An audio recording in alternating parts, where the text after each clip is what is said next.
नमस्कार, आदाब, सत श्री अकाल, वेरी गुड मॉर्निंग। मेरा नाम है प्रवीण दीक्षित और आप लोग जुड़ गए हैं हिंदी की पाठशाला में। भाई बात करें अगर पिछले कक्षाओं की, पिछली क्लासेस की बात करें तो बहुत सारे टॉपिक मैंने आपको सिखाए, पढ़ाए, समझाए कि कैसे प्रश्न का उत्तर देने हैं। बहुत सारे प्रश्न भी आप लोगों से पूछे। आज एक नया टॉपिक और बहुत महत्वपूर्ण टॉपिक लेकर आपके साथ में जुड़ा हूं, वो है संधि।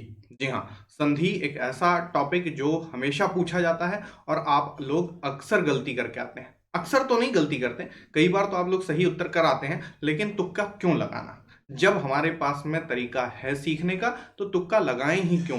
क्यों ना हम कंफर्म करके आए और बाद में जब काउंट करें तो बोलें कि भैया संधि तो गलती हो ही नहीं सकती, हम लोग इतना बढ़िया सवाल करके आए हैं। तो चलिए बात करेंगे संधि पर। संधि के अंदर क्या क्या है, कैसे कैसे इसका उत्तर दिया जा सकता है। बहुत सारे उदाहरण भी आप लोगों को दूंगा और बाद में इसके प्रश्न भी पूछूंगा। तो चलिए शुरू करते हैं आज की कक्षा, जिसमें हम लोग बात करने वाले हैं हिंदी की संधि पर।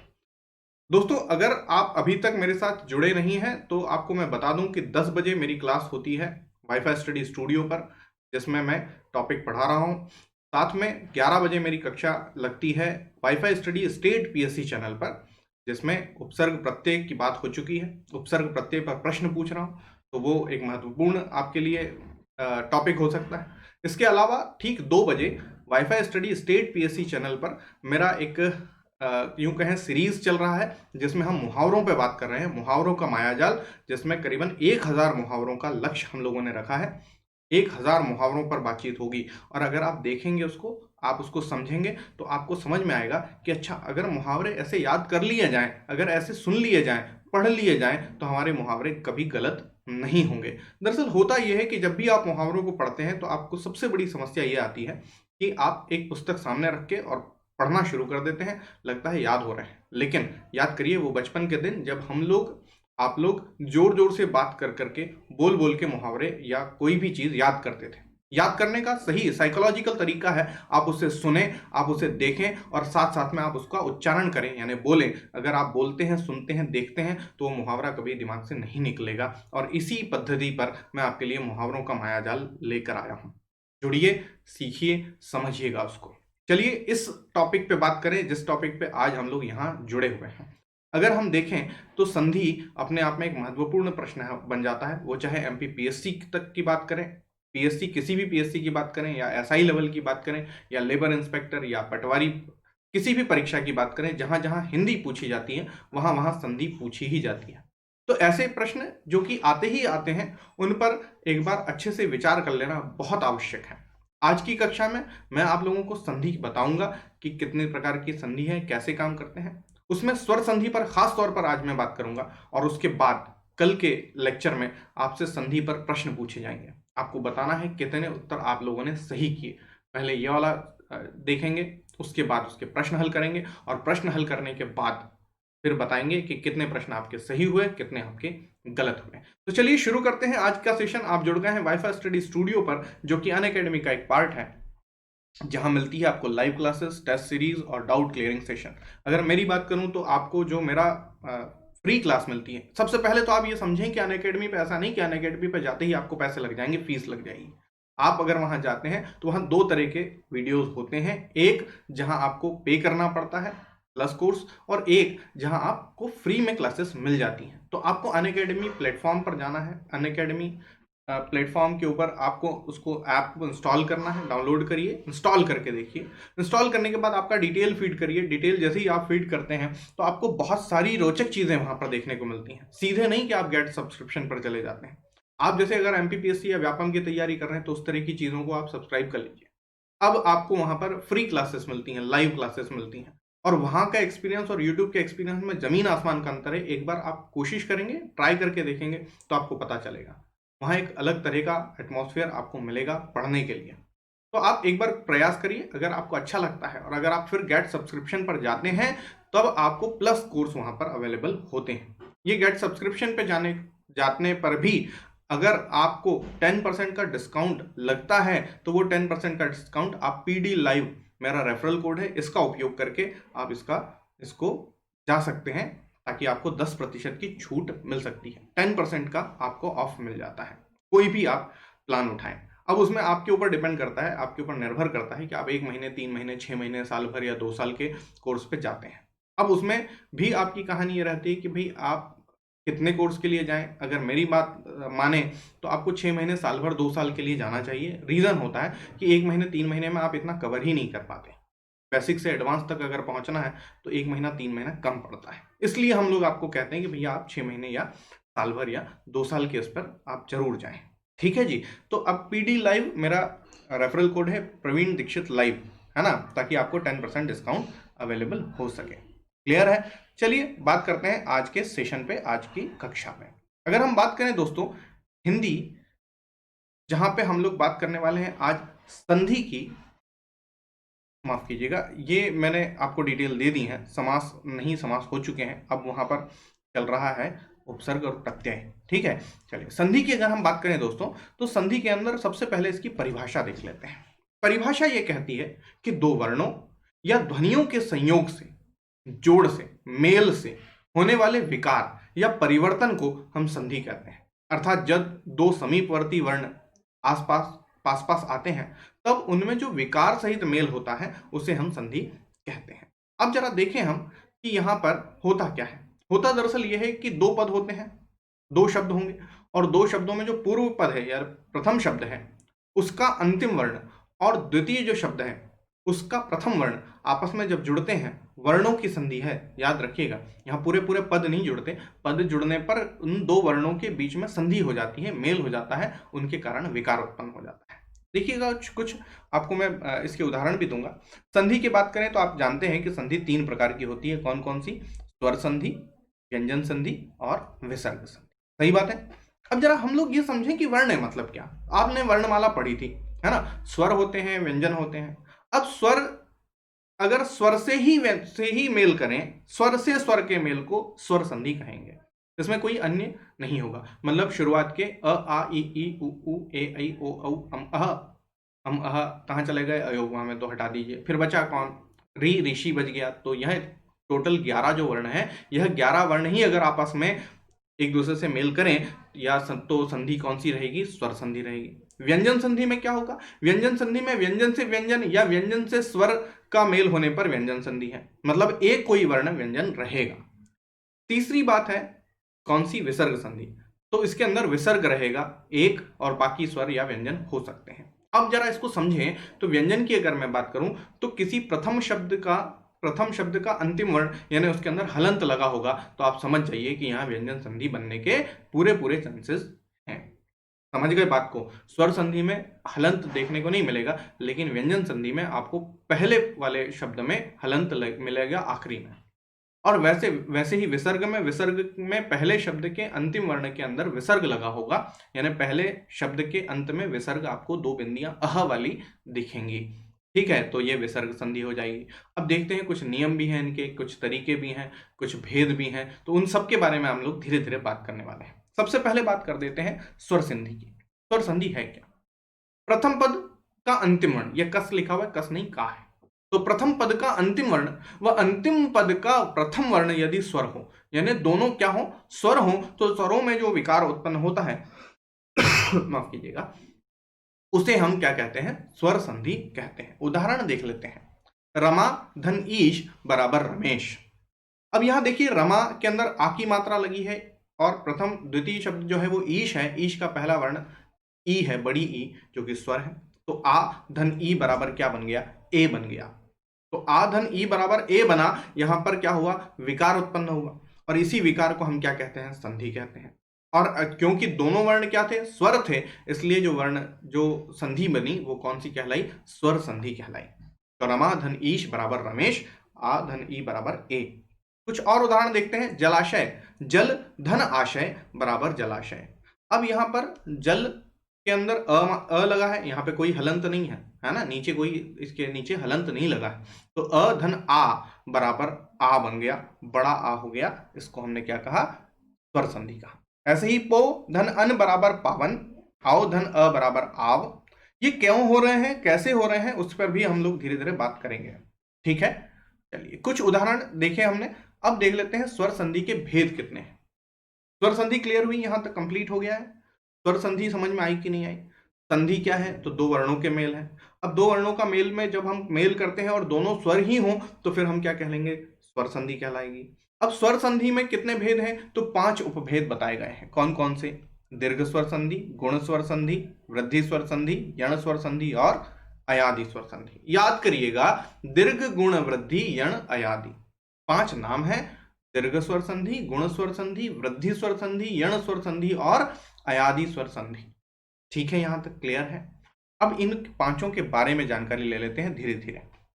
पहला, दीर्घ स्वर संधि। दीर्घ स्वर संधि यानी कि किसी चीज का दीर्घ हो जाना। आपने पढ़ा है ह्रस्व स्वर और दीर्घ स्वर। ह्रस्व स्वर जिसके अंदर एक चुटकी बजाने इतना समय लगता है, दीर्घ स्वर जिसमें 2 चुटकी लगाने इतना समय, बोलने उच्चारण करने में इतना समय लगता है। जब एक चुटकी बजाने पर लगने वाला समय को हम ह्रस्व स्वर या मात्रा कहते हैं, वहीं जब 2 चुटकी बजाने इतना समय लगे तो उसे दीर्घ स्वर या दीर्घ मात्रा हम कहते हैं। गुरु भी कहते हैं, है ना, लघु और गुरु। तो यहां पर दीर्घ स्वर बन जाता है। कुल मिला के अगर दीर्घ स्वर संधि है तो हमको दीर्घ स्वर ही देखने को मिलता है। कितने होते हैं? 3 होते हैं। आ, बड़ी ई और बड़ा ऊ, ये 3 क्या है? दीर्घ स्वर है। ठीक है, अब जरा देखें कैसे होता है। तो देखिएगा, जहां सजातीय स्वर मिलते हैं, सजातीय का क्या मतलब हुआ? अ, आ, ये दोनों सजातीय स्वर हैं। ई और बड़ी ई सजातीय स्वर हैं। छोटा ऊ और बड़ा ऊ सजातीय स्वर हैं। तो जब छोटे ऊ से बड़े ऊ की मात्रा या बड़े ऊ से छोटे ऊ की मात्रा या बड़े ऊ से बड़े ऊ की मात्रा जब भी आपस में मिलेंगे, जब भी इनका मेल होगा, तो ये क्या कहलाएंगे? ये सजातीय स्वर से स्वर संधि बनेगी और यह दीर्घ स्वर संधि कहलाएगी। एक बार फिर से समझ लीजिएगा, अ आ के बाद अगर फिर से अ या आ ही आए तो वह सजातीय स्वर है और दीर्घ स्वर संधि बनाते हैं। क्या बनेगा? परिणाम क्या निकलेगा? बड़ा आ बनेगा। अगर छोटी ई या बड़ी ई के बाद फिर से छोटी ई या बड़ी ई ही आ जाए तो यहां पर फिर से सजातीय स्वर है और ये क्या कहलाएंगे? दीर्घ स्वर संधि बनाएंगे। क्या बनेगा? तो परिणाम स्वरूप मिलेगा बड़ी ई। वैसे ही छोटा ऊ और बड़ा ऊ के बाद फिर से छोटा ऊ बड़ा ऊ आ जाए तो बड़ा ऊ बन जाता है और इसको भी हम क्या कहेंगे? दीर्घ स्वर संधि, क्योंकि सजातीय स्वर आपस में जुड़ रहे हैं। दीर्घ स्वर संधि में हमेशा सजातीय स्वर ही जुड़ते हैं, ये याद रखने वाली बात। एकमात्र ऐसी संधि जिसमें सजातीय स्वर आपस में मेल करते हैं। देखेंगे कुछ उदाहरण आप लोगों के लिए। स्व धन अर्थी बराबर स्वार्थी। यहाँ पे स्व में अ है, अर्थी में अ है और ये दोनों जब जुड़ते हैं तो आ की मात्रा बनाते हैं, यानी कि स्वार्थी हो जाता है। तो स्व धन अर्थी बराबर स्वार्थी। ठीक वैसे ही देखिए नीचे, भ्रष्ट धन आचार। इसमें अ धन आ बराबर बड़ा आ बनेगा, स्वाभाविक बात है, दीर्घ स्वर बनना है, तो भ्रष्ट धन आचार बराबर भ्रष्टाचार। ठीक वैसे ही रवि धन इंद्र। अब इसमें रवि और इंद्र में दोनों में छोटी ई की मात्रा है। रवि में व में छोटी की मात्रा है और इधर ई है, तो ई धन ई बराबर क्या होगा? बड़ी ई बनेगी, इसलिए इसको कहेंगे रविंद्र। ठीक है, सजातीय स्वर जुड़े। मुनि धन ईश्वर। अब यहां मुनि में छोटी ई की मात्रा, उधर ईश्वर में बड़ी ई, तो बड़ी ई और छोटी ई मिले, चाहे छोटी ई और बड़ी ई मिले, या दोनों बड़ी ई हो या दोनों छोटी ई हो, अंत में जो परिणाम निकलेगा वो हमेशा बड़ी ई का ही निकलेगा। तो मुनि धन ईश्वर बराबर क्या हो गया? मुनीश्वर हो गया, बड़ी ई की मात्रा लगी। और कुछ उदाहरण, भानु, सूर्य को कहते हैं भानु और भानु में छोटे ऊ की मात्रा है। उधर लिखा है उदय, उदय में भी छोटे ऊ की मात्रा है, लेकिन जब ये दोनों जुड़ेंगे तो बड़े ऊ की मात्रा हो जाएगी, यानी कि भानुदय हो जाएगा। ठीक है, बात समझ में आ रही है? देखिएगा, लघु धन ऊर्मी, यहां पर छोटे ऊ धन बड़े ऊ की मात्रा, तो लघु धन ऊर्मी बराबर लघूर्मी और बड़े ऊ की मात्रा लगी। ठीक है, तो यहां पर अगर आपको इसको पहचानना है तो पहचानने का सबसे आसान तरीका है कि जब भी आपको संधि विच्छेद का बोला जाए तो बड़ा आ, बड़ी ई या बड़ा ऊ, यानी बड़ा आ की मात्रा, बड़ी ई की मात्रा या बड़े ऊ की मात्रा अगर आपको कहीं दिखाई दे और अगर वहां से दोनों शब्द टूट रहे हैं, अगर वहां से दोनों शब्द अलग अलग हो रहे हैं, तो इसका मतलब है कि वहां पर दीर्घ स्वर संधि बनी हुई है। तो अगर जब भी आपके सामने प्रश्न आए तो आप सबसे पहले, अगर पूछा जाए कि निम्न में से कौन सा दीर्घ स्वर संधि का उदाहरण है, तो क्या देखेंगे आप? सबसे पहले उठा के देखेंगे कहां बड़ा आ या कहां बड़ी ई या कहां बड़े ओ की मात्रा लगी हुई है और वहां से क्या शब्द दो टूट रहे हैं क्या। बस वहीं से उत्तर आपको मिल जाएगा और तुरंत आप लोग इसका उत्तर लगा देंगे। कुछ उदाहरण और आपको बता देता हूं। अ धन अ बराबर आ वाले उदाहरण देखिएगा। मत धन अनुसार बराबर मतानुसार। परम धन अर्थ बराबर परमार्थ, गीत धन अंजलि बराबर गीतांजलि। ठीक है ना। अब यहां पर देखेंगे आप कि अ धन अ बराबर आ हुआ, वैसे ही अ धन आ बराबर भी आ होता है, जैसे आम धन आशय बराबर आमाशय, शोक धन आकुल बराबर शोकाकुल, प्रेम धन आसक्त बराबर प्रेमासक्त। यहां पर सभी के अंदर अ धन आ की संधि हुई है और परिणाम हमको वही मिलेगा, आ। और कुछ उदाहरण देखें, आ धन अ बराबर आ बराबर वाले उदाहरण देख लेते हैं। तथा धन अपि बराबर तथापि, रचना धन अवली बराबर रचनावली, सीमा धन अंत बराबर सीमांत। यहां पर सबदूर अ बड़ा आ धन अ की संधि हुई और अंत में परिणाम आ मिला। वैसे ही आ धन आ बराबर भी आ होता है, जैसे चिंता धन आतुर बराबर चिंतातुर, कारा धन आगार बराबर कारागार, कृपा धन आकांक्षी बराबर कृपाकांक्षी। यहाँ सबदूर आ की मात्रा वाले हैं। कुछ और भी उदाहरण दीर्घ स्वर संधि के ई वाले और ऊ वाले आपके सामने। गिरि धन इंद्र बराबर गिरीन्द्र, हरि धन इच्छा बराबर हरि इच्छा, प्रति धन इक बराबर प्रतीक, हरि धन ईश बराबर हरीश। यहां ई छोटी ई और बड़ी ई की संधि हुई है। परि धन ईक्षा बराबर परीक्षा, आदि धन ईश्वर बराबर आदिश्वर, फणी धन इंद्र बराबर फणींद्र। यहां पर बड़ी ई धन छोटी ई होगी। मही धन इंद्र बराबर महींद्र। याद रखिएगा इस शब्द को, ये कई बार पूछा गया है, महींद्र, है ना। मही धन इंद्र बराबर महींद्र। ठीक है। महाधन इंद्र बराबर महेंद्र, वो अलग है। ठीक है। लक्ष्मी धन इच्छा बराबर लक्ष्मी इच्छा। अब बड़ी ई धन बड़ी ई देखें, सती धन ईश बराबर सतीश, श्री धन ईश बराबर श्रीश, फणि धन ईश्वर बराबर फणीश्वर। इस तरह से हम लोग ई की मात्रा देखेंगे। बड़ी ई की मात्रा, वहां से अगर दो शब्द टूटते हैं तो वह दीर्घ स्वर संधि होगा। कुछ ऊ के उदाहरण भी देख लें हम लोग। गुरु धन उपदेश बराबर गुरु उपदेश, छोटा ऊ धन छोटा ऊ बराबर बड़ा ऊ, लघु धन उत्तम बराबर लघुत्तम, मधु धन उत्सव मधु धन उत्सव बराबर मधुत्सव, छोटा ऊ धन बड़ा ऊ, साधु धन ऊर्जा बराबर साधूर्जा, लघु धन ऊर्मी बराबर लघूर्मी। उर्मी का मतलब होता है, ऊर्मी मतलब लहरें। ठीक है। तो छोटी लहरें लघु उर्मी। धातु धन ऊष्मा बराबर धातुष्मा, भू, अब बड़ा ऊ धन छोटा ऊ, तो भू धन उत्थान बराबर भूत्थान, वधू धन उपकार बराबर वधू उपकार, भू धन ऊपरी बराबर भूपरी। ठीक है। बड़ा ऊ धन बड़ा ऊ, सरयू धन ऊर्मी बराबर सरयूर्मी, सरयू की उर्मी, सरयू की लहरें। भू धन ऊर्ध्व, भू के ऊपर भूर्ध्व, भू धन ऊष्मा बराबर भूष्मा, भूमि की ऊष्मा। तो ये थे स्वर संधि और स्वर संधि में दीर्घ स्वर संधि के उदाहरण। आइए बात करें गुण स्वर संधि पर। गुण स्वर संधि के अंदर हमेशा अविजातीय स्वर जुड़ते हैं। क्या जुड़ते हैं? विजातीय। अ आ के साथ अ आ कभी नहीं होगा। अ आ के साथ या तो ई होगा या उ होगा। मैंने छोटा ऊ बड़ा ऊ, छोटी ई बड़ी ई। और इसमें याद रखने वाला बहुत आसान तरीका है कि अ आ के साथ अगर छोटी ई या बड़ी ई आ जाए तो ए हो जाएगा। याद करिए, वर्णमाला में मैंने आपको बताया था कि अ और आ जो है वह कंठ स्वर है और छोटी ई तथा बड़ी ई यह तालव्य स्वर है। तो कंठ तालव्य स्वर हमने पढ़ा था, ए होता है। तो अ धन ई बराबर ए बनेगा, याद रखना है। उस ठीक वैसे ही अ आ जो कंठ स्वर है और उ जो है वह कौन सा है? ओष्ठ स्वर है। तो कंठोष्ठी वर्ण था ओ औ, तो यहां पर ओ बनेगा, याद रखिएगा।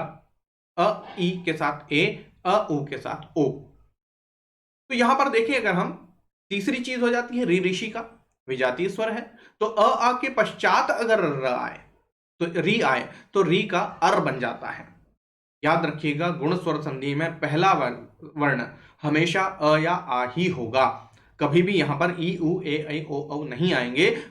प्रथम शब्द का अंतिम वर्ण अ या आ होने पर तथा द्वितीय शब्द में विजातीय स्वर आने पर क्या परिवर्तन होंगे? अ के साथ ई होगा तो ए, अ के साथ उ होगा तो ओ, अ के साथ री होगा तो अर।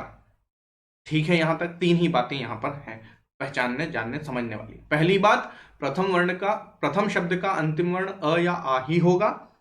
दूसरा, द्वितीय शब्द का पहला वर्ण ई, उ, री हो सकता है। ई होने पर ए बनेगा, उ होने पर ओ बनेगा, री होने पर अर बनेगा।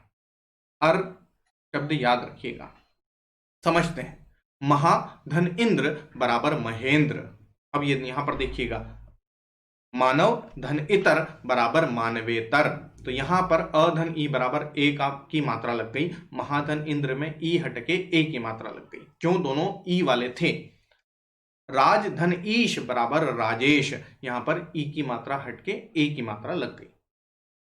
पूर्ण धन उपमा बराबर पूर्णोपमा, यहां पर ओ की मात्रा लगी क्योंकि ऊ था। विद्या धन उन्नति बराबर विद्योन्नति, ओ की मात्रा लगी। हिम धन ऋतु बराबर हिमर्तु। देखिएगा, समझिएगा, बार बार मैं बोल रहा हूं, प्रथम शब्द के अंतिम वर्ण में अ है और द्वितीय शब्द के प्रथम वर्ण में री है, तो री का अर हो गया, यानी हिम का तो पूरा हिम ही रहा, जो री था वो उठ के त के ऊपर लग गया रकार के रूप में। याद रहेगा क्या? देखें आगे। देखो कुछ उदाहरण आप लोगों के लिए। अधन ई बराबर ए, भारत धन इंदु बराबर भारतेंदु, लोक धन इतर बराबर लोकेतर, मानव धन इंद्र बराबर मानवेंद्र। अधन बड़ी ई, सर्व धन ईश्वर बराबर सर्वेश्वर। अब छोटी ई की मात्रा हो या बड़ी ई की मात्रा हो, छोटा अ हो या आ हो, हमेशा बनेगा ए ही। यहां पर ध्यान रखना है, ए और ओ और अर, बस। कोई दो मात्राओं वाला वर्ण यहां पर कभी नहीं बनेगा। ठीक है। सर्वधन ईश्वर बराबर सर्वेश्वर, सोम धन ईश बराबर सोमेश, प्रधन ईक्षक बराबर प्रेक्षक, राजा धन इंद्र बराबर राजेंद्र, सुधा धन इंदु बराबर सुधेंदु, यथा धन इच्छा बराबर यथेच्छा, रमाधन ईश बराबर रमेश, महाधन ईश बराबर महेश, गुडाका धन ईश बराबर गुडाकेश। अब यहां पर कई बार हम लोग सोचते हैं गुड़ा धन केश बराबर गुडाकेश, नहीं, गुडाका धन ईश बराबर गुडाकेश, और गुडाका का अर्थ होता है नींद। तो नींद के जो ईश्वर हैं कौन है? भगवान शिव हैं, इनको गुडाकेश कहते हैं। ठीक है, याद रहेगा। चलिए आगे देखते हैं। अधन उ बराबर ओ वाले, तो प्राप्त धन उदक बराबर प्राप्तोदक, मानव धन उचित बराबर मानवोचित, सूर्य धन ऊष्मा बराबर सूर्योष्मा, नव धन ऊढ़ा बराबर नवोढ़ा। नव यानी नई, ऊढ़ा यानी विवाहित, तो नव विवाहित को बोलते हैं नवोढ़ा। महाधन उत्सव बराबर महोत्सव, महाधन उदय बराबर महोदय, गंगा धन ऊर्मी बराबर गंगोर्मी। देखो दोनों आ और ऊ दोनों बड़े हो गए, लेकिन बना ओ ही। महाधन ऊर्जा बराबर महोर्जा।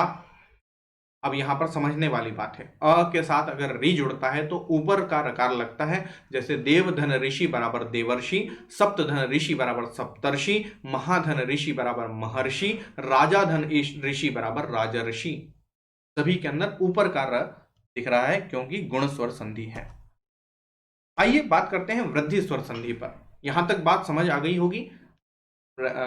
हमने दो संधियां पढ़ी हैं, दीर्घ और गुण। अब बात करते हैं वृद्धि। वृद्धि यानी बढ़ जाना। बढ़ जाना मतलब कि मात्राओं का बढ़ जाना, ऐसे याद कर सकते हैं। तो अधन ए या अय आ जाए, अ आ के बाद क्या आ जाए? ए अय आ जाए तो अय बन जाएगा। अ आ के बाद ओ या औ आने पर औ ही बनेगा।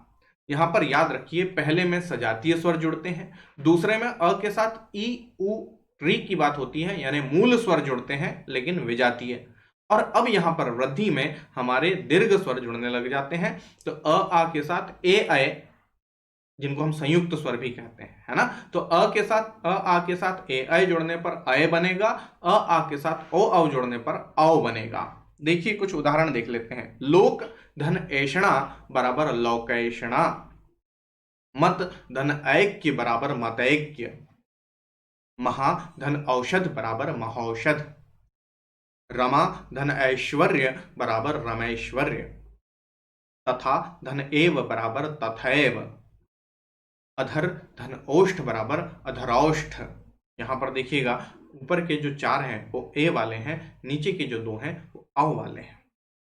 तो लोक धन ऐषणा बराबर लोकेशणा, रमा धन ऐश्वर्य बराबर रमेश्वर्य, मत धन ऐक्य बराबर मतैक्य, तथा धन एव बराबर तथैव, महाधन औषध बराबर महाऔषध, अधर धन ओष्ठ बराबर अधरौष्ठ। आइए कुछ और उदाहरण आप लोगों के लिए। देखिए मेरा प्रयास ये है कि आपको बहुत सारे उदाहरण बताऊं, और उदाहरण अगर आपने बहुत सारे देखे तो आपके दिमाग में बहुत सारे शब्द तो वैसे ही तैयार हो जाएंगे जो परीक्षा में पूछे जाते हैं, जैसे सदैव, तथैव, वसुधैव, एक एक, मतैक्य, रमेश्वर्य, महेश्वर्य, ये शब्द हैं जो कई बार परीक्षाओं में पूछे गए हैं। तो मैंने प्रयास ये किया कि आप लोगों के साथ को प्रश्न के भी आपको यहाँ पर ही तैयारी करवा दूं, आप बिना सोचे विचारे वहां तुरंत उत्तर दे देंगे। तो वित्त धन ऐषणा बराबर वित्त ऐषणा, दिन धन एक बराबर दिन एक, एक एक बराबर एक एक, सदा धन एव बराबर सदैव, सदा धन एव नहीं होता, एव होता है, तभी तो दो मात्रा लगती हैं। अगर एव होता तो एक मात्रा लगती सदैव में, तो सदैव होता है। तथा धन एव बराबर तथैव, वसुधा धन एव बराबर वसुधैव, मत धन ऐक्य बराबर मतैक्य, नव धन ऐश्वर्य बराबर नवेश्वर्य, विचार धन ऐक्य बराबर विचारैक्य, महाधन ऐश्वर्य बराबर महेश्वर्य, सदा धन ऐश्वर्य बराबर सदैश्वर्य, रमाधन ऐश्वर्य बराबर रमेश्वर्य। अब हम लोग कई बार गलती कर देते हैं रमेश्वर्य में, हमको लगता है रम धन ऐश्वर्य, नहीं, रमाधन ऐश्वर्य। रमा का मतलब है लक्ष्मी, लक्ष्मी जैसा ऐश्वर्य रमेश्वर्य कहलाएगा। ठीक है, आगे बढ़ते हैं। अव वाली कुछ मात्राएं देख लेते हैं।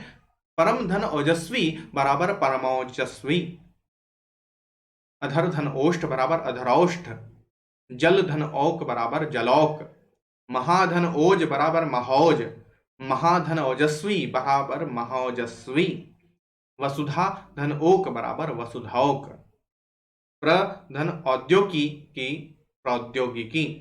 यहां पर औ की मात्रा पहले से भी है तो भी वह औ की मात्रा ही बनी रहेगी। जैसे जल धन औषध बराबर जलौषध, परम धन औदार्य बराबर परमौदार्य, महाधन औषध बराबर महौषध, महाधन औषधि बराबर महौषधि, महाधन औत्सुक्य बराबर महोत्सुक्य। आशा करता हूं कि आपको ये चीजें समझ आ गई होंगी। आइए बात करते हैं यण स्वर संधि पर। गुण स्वर संधि जो आपने पढ़ी उसका जस्ट विपरीत, उसका बिल्कुल विपरीत, जस्ट अपोजिट है यण स्वर संधि। समझिएगा बात को। वहां अ आ के साथ ई जुड़ रहा था, यहां पर पहले ई है। बात समझना, मैंने क्या कहा कि पहले अगर अ आ आए बाद में ई आए तो आप क्या कहेंगे, गुण स्वर संधि। और अगर ई पहले आ जाए और बाद में कोई अन्य स्वर आए, विजातीय स्वर ही होगा।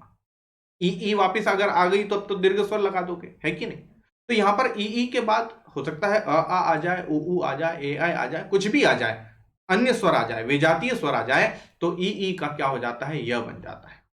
और अगर उ के बाद आए तो क्या बन जाता है, व बन जाता है। देखो वहां पर अ आ के साथ ई आता था तो ए बनाते थे, अ आ के साथ उ आता था तो ओ बनाते थे, अ आ के साथ ऋषि आता था तो अर बनाते थे। यहां पे इसको घुमा दिया, यहां पर ई के साथ कोई अन्य आ जाए तो य बनाओ, उ के साथ कोई अन्य आए तो व बनाओ, री के साथ कोई अन्य आ जाए तो र बनाओ, आधा र, हलंत वाला र।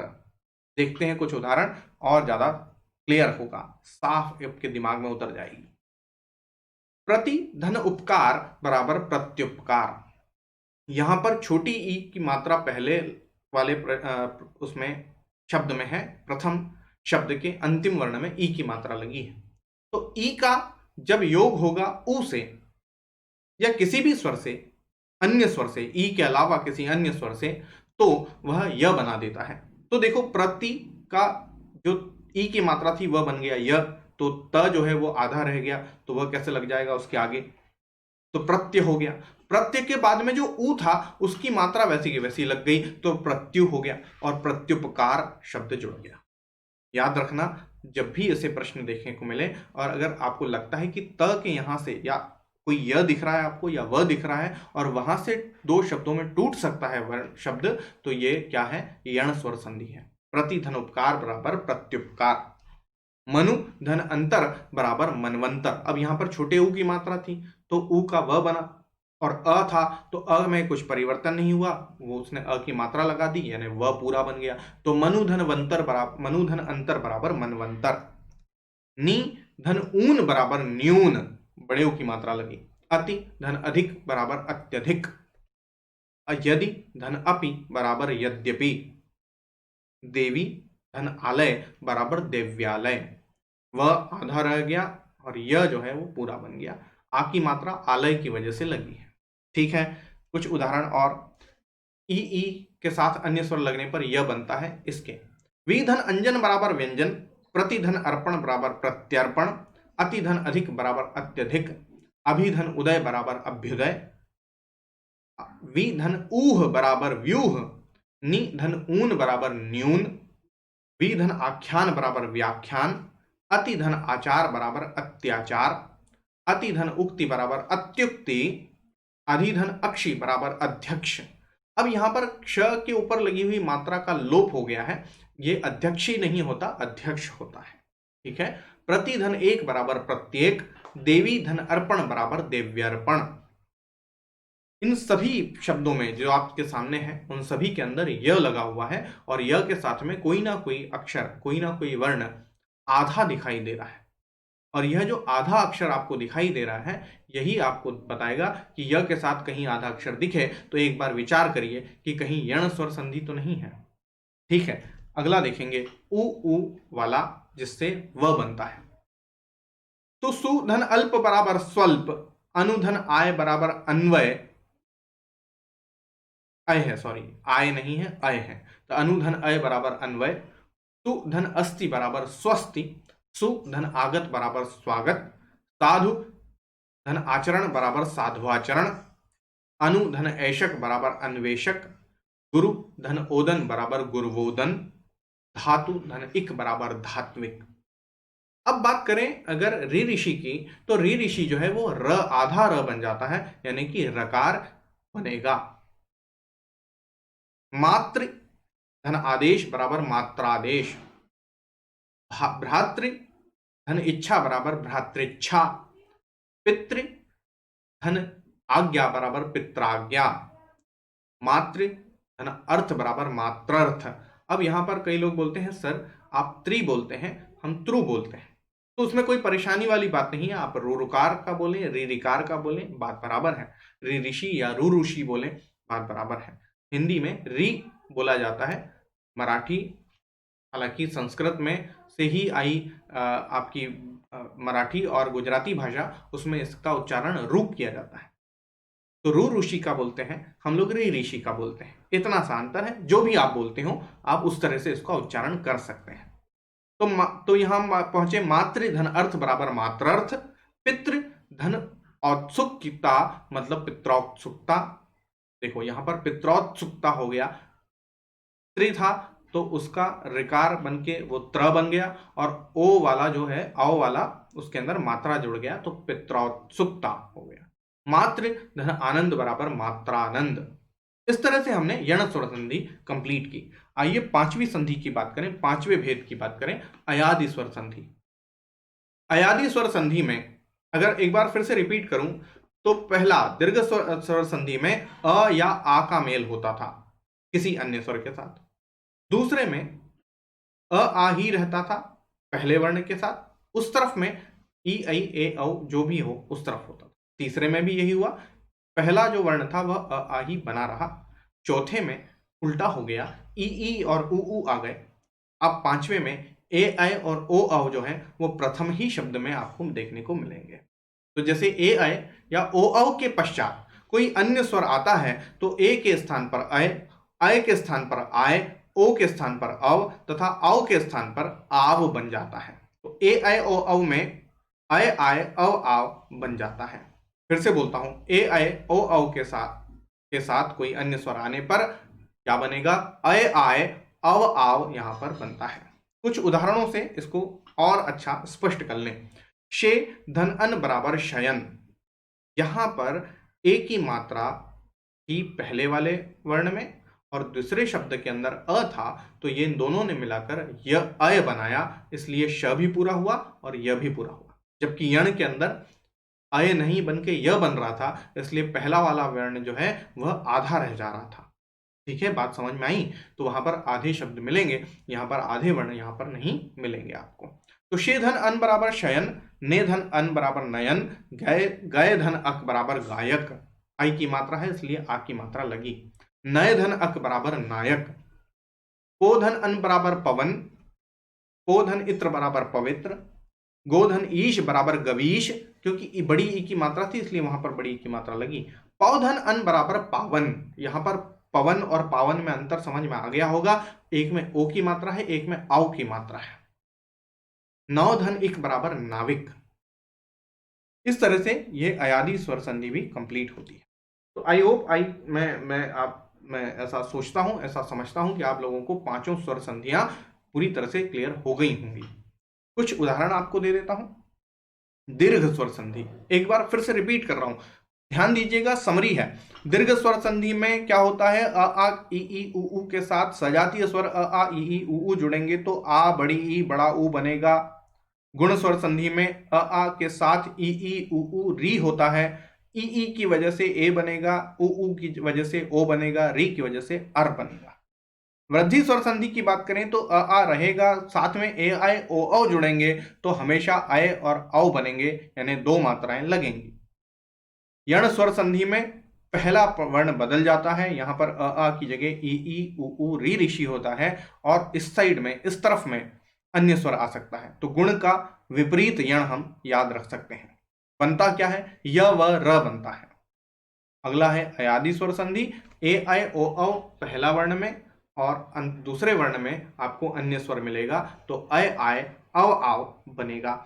आशा करता हूं कि आपको आज का सेशन समझ आया होगा। यदि आपको कोई डाउट है, यदि आपको कुछ समस्या आती है, तो आप मुझे कमेंट बॉक्स में लिखकर बता सकते हो। मैं हर कमेंट का आंसर करूंगा, आपको बताऊंगा कि भैया कहाँ गलती आप कर रहे हो, या फिर अगले सेशन में जब भी मैं जुड़ूंगा आपका कमेंट उठा के लेके आऊंगा और उस पर बात करूंगा, आपको बताऊंगा कि यह कमेंट था और इस कमेंट पर हमको उत्तर देना है, उसको वहीं पर एक्सप्लेन में कर दूंगा। तो कमेंट का इंतजार करूंगा। कोई भी दिक्कत आती है, कोई भी डाउट आता है, कमेंट लिखिए, ताकि कमेंट अगली बार आपको अगले शो में, अगले लेक्चर में मैं कमेंट लेकर बताऊंगा कि ये कमेंट था और इसमें ये गलती, आपको डाउट थे तो ये मैंने क्लियर कर दिया। ठीक है जी, तो चलिए होती है फिर से मुलाकात। अगर आप अनअकैडमी पर आ रहे हैं तो पीडी लाइव मेरा रेफरल कोड है, 10% डिस्काउंट आपको अवेलेबल होगा। अगर आपको पसंद आया है सेशन तो लाइक जरूर करिएगा और शेयर कर दीजिएगा अपने दोस्तों के साथ, ताकि उनकी संधि भी अच्छी हो जाए और बहुत अच्छी हो जाए। सब्सक्राइब अगर नहीं किया है तो कर लीजिएगा। अगली बार मैं आपके लिए स्वर संधि के प्रश्न लेकर आने वाला हूं, तो याद कर लीजिए, इनको अच्छे से देख लीजिए ताकि अगले प्रश्न आप बहुत अच्छे से कर पाए। अगर ऐसा लगता है कि कुछ डाउट है तो जो अंतिम मेरा पेज था जिसमें मैंने पांचों स्वर संधियों के निचोड़ आपको दिए थे, उसका एक स्क्रीनशॉट ले लीजिएगा, याद करने में आसानी हो जाएगी। तो चलिए होती है फिर से मुलाकात, अगली बार फिर होगी मुलाकात। तब तक के लिए एंजॉय करिए, मस्त रहिए, व्यस्त रहिए। दिवाली मन गई है तो दिवाली के साथ अपने आप को भी प्रबल करिए। कहते हैं कि दिवाली के दिन लक्ष्मी की पूजा होती है। लक्ष्मी की पूजा कर देने से काम नहीं होगा। लक्ष्मी के लिए, सरस्वती के लिए हमको कार्य करना होगा, हमको उपक्रम करने होंगे, हमको कार्य के लिए जुटना पड़ेगा। ईश्वर से यही प्रार्थना कि आपकी दिवाली मंगलमय हो, आप नई चीजों की तरफ अग्रसर हो। इसी के साथ आज का सेशन यहीं पर विराम देता हूं। होगी फिर से मुलाकात, तब तक के लिए बहुत बहुत धन्यवाद और जय हिंद।